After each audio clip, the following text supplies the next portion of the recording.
cuan, selamat datang kembali lagi di Portsnow, podcast dari stocknow.id.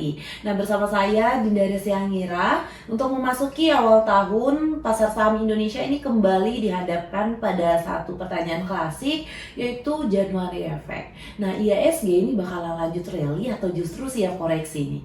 Untuk pembahasan topik kali ini, sudah bersama saya seorang analis pasar modal, itu Arjuna Yuansa. Nah, jadi langsung saja kita kupas tuntas bersama Kak Arjun. Jadi menurut Kak Arjun, bagaimana kita membahas fenomena January Effect IHSG nih Kak? Baik Kak Dinda, terima kasih atas kesempatannya. Halo Sobat Stocknow semuanya. Hai. Jadi memang benar Kak Dinda, pada IHSG ini ada suatu fenomena yang disebut itu January Effect gitu. Iya benar. Nah, jadi jika kita berbicara terkait January Effect yang ada di IHSG, ini sebenarnya secara historikal itu cenderung netral Kak. Walaupun biasanya kita di awal tahun itu kan cenderung optimisme, adanya capital inflow, Benar. terus adanya rebalancing portofolio yang dari tahun kemarin ke tahun yang baru ini Kak. Nah, akan tetapi hasilnya ini tidak selalu bullish nih Kak untuk Januari ini. Nah, berdasarkan data yang ada dalam kurun 10 tahun waktu terakhir, IHSG di bulan Januari itu naik sebanyak 5 kali. Wow. Dan turun sebanyak 5 kali juga. Wow. Jadi probabilitasnya ini 50% nih 50 ya. Iya, untuk probabilitas dari January Effect ini. Artinya di January Effect itu peluang tetap ada nih Kak. Akan tetapi untuk setiap tahunnya itu belum tentu ada gitu atau konsisten nih Kak. Oke, jadi cukup menarik juga ya untuk tahun ini karena 50-50 tuh seperti yang tadi dibahas sama Kak Arjuna. Tapi kalau kita lihat nih Kak, untuk kondisi sekarang itu di awal Januari 2026 ini itu justru cukup kuat ya sebenarnya kalau kita lihat. Nah, benar sekali nih Kak Dinda. Jadi kemarin IHSG di awal Januari 2026 yang mana sudah mencatatkan kenaikan 3,6% Kak untuk IHSG sendiri, yang mana kenaikan ini di atas rata-rata atau dari historical yang ada sebelumnya gitu. Nah, ini menunjukkan bahwasanya di awal tahun ini menunjukkan momentum yang cukup solid, adanya capital inflow, terus berdasarkan data juga di week pertama di 2026 di Januari itu IHSG sendiri mencatatkan 1,6 triliun net buy foreign Kak. Nah, secara teknikal juga memang IHSG sudah achieve di target bersama kita nih di 9.000 nih. Akan tetapi kembali turun konsolidasi gitu karena ada beberapa sentimen nih kemarin juga. Tapi kita percaya bahwasanya IHSG akan kembali ke 9.000 bahkan bisa lebih, bisa ke 10.000 ketika. Wow, iya. Soal targetnya target Pak Purbaya juga ya, Nah, benar iya ya? benar. Jadi sebenarnya kalau kita lihat dari trennya bullish, tapi ya tentu bullishnya itu nggak tegak banget ya Kak, dalam artian kayak IHSG itu naik banget gitu, pasti ada konsolidasi tadi, jadi kayak terbentuk adanya kenaikan, adanya penurunan juga kan, jadi artinya kenaikan IHSG itu nggak tegak lurus kan ya, benar nggak sih Kak gitu? Benar Kak, jadi memang kenaikan yang sehat itu harusnya memang seperti itu. Ada waktu di mana dia harus naik, akan tetapi ada dia harus istirahat atau ambil nafas lah di bawah dulu gitu. Nah, memang saat ini pasar itu lagi bergerak secara selektif serta volatil nih, yang mana memang January Effect ini membuat peluang rally itu cukup ada, tapi tidak semua saham itu akan ikutan naik nih Kak. Nah, strategi yang bisa kita gunakan sebagai investor itu adalah kita melihat yang mana saham-saham yang ada di bottom atau kita melakukan buy on weakness nih Kak, serta kita tidak mengejar harga saham-saham yang harganya sudah naik kenceng nih Kak. Jadi kalau kita bicara untuk January Effect ini sendiri, itu berarti kita itu biasanya itu juga rotasi sektornya itu yang menarik, ada sektor apa aja sih Kak? Atau ya emang nggak melalui sektor gitu loh? Atau kalau menurut Kak Arjun ada sektor yang menarik nih malah di January Effect itu? Oke, jadi untuk January Effect kali ini saya melihat ada beberapa sektor, khususnya ada 3 sektor lah. Bisa lihat pertama itu ada mining gold, ada mining nikel, serta ada properti atau real estate. Nah, masing-masing ini mempunyai kriteria atau sifat yang berbeda nih. Kalau tadi ada di mining, mungkin ini lebih ke cyclical. Jadi kita mengacu harga global komoditasnya.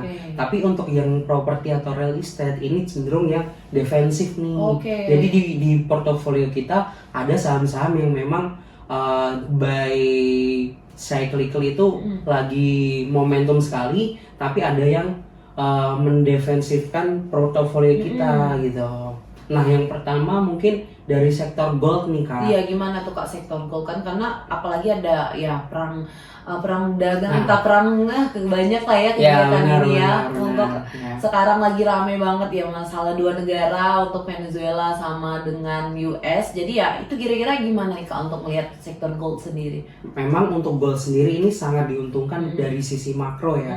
Karena kita melihat sendiri gold ini sudah mengalami rally yang cukup panjang, bahkan bukan dari tahun ini saja, mulai dari 2 tahun yang lalu, dari 2024, 2025 dan dilanjutkan kembali di 2026. Nah, dari sisi makro ini melihat bahwasanya pasar nih sudah mulai price in, yang mana pada tingkat suku bunga mulai rendah. Nah, sepanjang 2025 kemarin nih Kak, The Fed itu bank sentral dari Amerika telah melakukan 3 kali cut rate. Nah, di 2026 ini The Fed diproyeksikan hanya akan melakukan 1 kali untuk cut rate itu sendiri. Nah, ekspektasi ini sebagai kebijakan moneter yang mana akan membuat The Fed itu lebih dovish, yang mana yield treasury itu akan turun dan orang-orang atau beberapa instansi akan lebih tertarik terhadap aset emas sebagai safe haven-nya nih Kak. Nah, ditambah lagi secara demand-nya banyak negara-negara di dunia ini atau bank sentral di dunia itu mengakumulasi emas gitu. Seperti itu ada negara Cina, terus ada Brazil yang terus-menerus melakukan akumulasi ini. Nah, mungkin untuk sektor gold sendiri ya, di pasar modal atau di IC kan ada cukup banyak ya. Ya, yang menarik apa tuh Kak kira-kira dari sektor gold kan banyak, jadi saham apa nih yang menarik untuk diperhatikan? Nah, mungkin untuk teman-teman ya bisa dipantau kalau teman-teman yang sifatnya mempunyai profil risiko yang moderat ke bawah gitu ya, lebih cocok ke Antam nih Kak. Catat tuh teman-teman. Ibaratnya Antam nih sebagai blue chipnya lah, sebagai market cap leading di mining gold. Tapi buat teman-teman yang emang suka high volatility, itu boleh masuk di Archie. Itu untuk gold Kak. Kita ada yang tipe yang lebih blue chip, yaitu Antam. Terus ada Archie yang lebih ke high volatility-nya. Jadi ada 2 itu untuk gold ya teman-teman. Ada Antam sama Archie yang mungkin teman-teman bisa untuk pantau wait and see, dan kalau waktu yang tepat bisa masuk ya Kak ya. Iya. Terus ada sektor apa lagi nih Kak? Kan ada 3 kan. Terus yang kedua ada sektor apa nih Kak? Nah, ini yang menarik Kak. Ini sama dari sektor komoditi, yang mana kita yang kedua ini ada di mining nikel. Nah, kenapa? Memang dari segi demand juga kita melihat bahwasanya permintaan atau demand terhadap mobil listrik yang mana itu pembuatannya itu sangat dibutuhkan dengan baterai EV atau electrical vehicle itu dibuat dari nikel nih Kak. Nah, dengan melihat tren tersebut, besar dari konsumsi nikel itu hampir 50% lebih itu datang dari negara Cina. Nah, pertama itu dari segi demand-nya. Terus dari segi produsennya juga negara dengan produsen nikel terbesar yaitu ternyata negara kita sendiri nih. Jadi negara kita Indonesia itu merupakan salah satu produsen nikel terbesar di dunia, akan membatasi produsen nikel gitu. Jadi supply yang ada di dunia itu lebih berkurang lah. Nah, kebijakan yang dilakukan kita ini akan membuat pasokan global itu lebih ketat karena tadi dibatasi produksi nikelnya tadi gitu. Nah, walaupun memang secara pasokan global itu masih ada atau oversupply, ini mengakibatkan munculnya resiko atau gangguan-gangguan dari Indonesia sendiri sebagai produsen nikel. Jadi ini tuh merupakan sentimen positif juga untuk sektor-sektor nikel, seperti itu bener nggak? Nah iya benar. Kita juga melihat nikel sudah lumayan rally ya di awal Januari ini. Mungkin teman-teman bisa melihat beberapa saham-saham di sektor nikel. Nah, ada apa aja tuh Kak sahamnya kira-kira yang menarik Nah. untuk diperhatikan? Oke, jadi balik lagi ya, untuk teman-teman yang lebih mempunyai profil risiko yang moderat, itu kita bisa ada Inco nih yang sebagai high nikelnya gitu. Oke. Terus buat teman-teman yang suka volatilitas nih, ada NICL nih Kak. Oke, jadi ada Inco dan NICL yang bisa diperhatikan sama teman-teman. Oke, kita next ada sektor satu lagi kan ya tadi Kak, ada sektor apa nih yang bisa untuk diperhatikan juga? Nah, untuk sektor yang ketiga itu kita ada real estate atau properti lah gitu. Nah, properti ini adalah sektor yang paling sensitif terhadap suku bunga. Tadi kan kita melihat bahwasanya dari segi makro di 2025 The Fed telah melakukan cut rate sebanyak 3 kali. Dan di 2026 ini diproyeksikan akan melakukan cut rate sebanyak 1 kali. Hanya 1 kali ya? Hanya 1 sepanjang kali. tahun? Iya, sepanjang tahun kita. Nah, jadi The Fed itu kan sebagai bank sentral, yang mana nanti akan diikutin bank sentral yang ada di negara-negara, tidak terkecuali juga di Indonesia. Nah, yang pertama itu saat ekspektasi cut rate tersebut Kak, orang cicilan KPR itu lebih ringan lah, sehingga orang demand terhadap KPR akan meningkat. Orang lebih, berarti saya beli rumah itu di harga yang lebih murah. Nah, pertama itu dari sisi makronya di cut rate. Terus yang kedua Kak, ini ada kabar baik dari negara kita Indonesia. Apa tuh? Mau tahu nggak? Mau lah. Mau tahu nggak coba tuh? Mau. Jadi kemarin Pak Purbaya nih memberikan insentif PPN 100% ditanggung oleh pemerintah. Wow, menguntungkan nih. Terus gimana tuh Kak dampaknya? Jadi orang-orang yang ingin membeli rumah nih kan ada PPN itu. Nah, itu dibebaskan oleh pemerintah. Yang mana ini akan menurunkan harga efektif rumah dan mempercepat keputusan seseorang akan membeli suatu perumahan atau real estate itu. Make sense ya. Jadi dengan properti, dengan ada kebijakan itu ya berarti sektor properti ini bisa menggairahkan juga nih di tahun 2026 ya Kak. Nah, benar Kak. Jadi memang ada beberapa nih saham-saham yang menarik nih Kak. Nah, ada apa aja tuh Kak? Ya mungkin untuk di properti, untuk tadi yang mempunyai moderat, kita ada itu CTRA Kak. CTRA. Tapi yang suka volatilitas itu ada seperti ada BKSL, ada ASRI, ada PLN. Bahkan kemarin juga ini ada KIJA Kak. Ada KIJA juga yang udah mulai menguat juga ya dengan adanya sentimen ini gitu. Jadi ini cukup menarik juga. Tadi ada CTRA, BKSL, ada KIJA, ada apa lagi tadi Kak? Ada ASRI.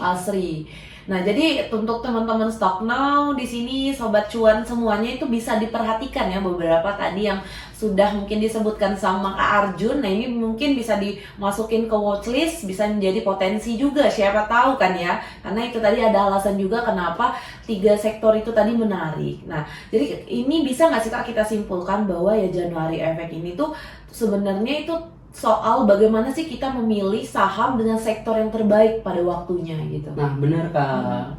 Jadi memang di Januari Effect kan bukan tentang semua saham itu naik, tapi bagaimana kita stock picking, mencari saham di sektor yang lagi bagus, yang lagi jalan atau happening gitu Kak.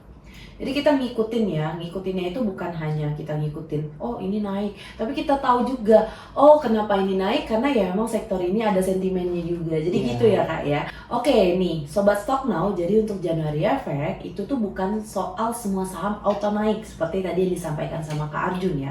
Jadi pasar itu masih punya peluang untuk lanjut rally, tapi jalannya tuh nggak lurus, nggak langsung kayak naik terus. Pasti akan ada fase untuk naik dan jeda, bahkan ada fase juga untuk koreksi. Nah, intinya untuk teman-teman Stock Now semuanya, Sobat Cuan, ini jangan FOMO. Jadi ikut saham ini naik tanpa tahu alasannya, ikut-ikutan, tapi lihat juga kenapa nih saham ini naik. Nah, Pilihlah juga untuk teman-teman semuanya sektor yang tepat itu sesuai dengan temanya. Seperti emas itu buat jangka panjang juga bisa, buat jaga portofolionya agar tetap aman. Terus ada nikel dan properti yang bisa buat memanfaatkan cerita dari cut rate itu sendiri. Jadi kita itu harus tetap selektif ya teman-teman semuanya. Beli saat market kasih diskon dan jangan lupa disiplin dengan risk manajemennya. Nah, semoga obrolan kali ini itu bisa jadi bekal sobat cuan semuanya buat ambil keputusan yang lebih tenang dan rasional di awal tahun. Diingatkan lagi, semua yang tadi yang udah disampaikan sama Kak Arjun, ada beberapa saham itu bersifat disclaimer on. Jadi teman-teman bisa analisa ulang berdasarkan profil teman-teman semuanya. Oke, terima kasih kepada Kak Arjun yang sudah hadir ke dalam podcast kita di stocknow.id untuk hari ini. Terima kasih juga untuk Sobat Cuan sudah mendengarkan podcast ini sampai dengan selesai. Jangan lupa untuk klik tombol like, subscribe, dan juga jangan lupa untuk komentar jika Sobat Cuan ingin request nih. Mau apa yang dibahas oleh teman-teman dari Stocknow nih. Oke teman-teman semuanya, saya Dinda Resyangira dari stocknow.id mewakili teman-teman semuanya di sini pamit undur diri. Salam cuan dan bye-bye. Sampai jumpa di next podcast berikutnya.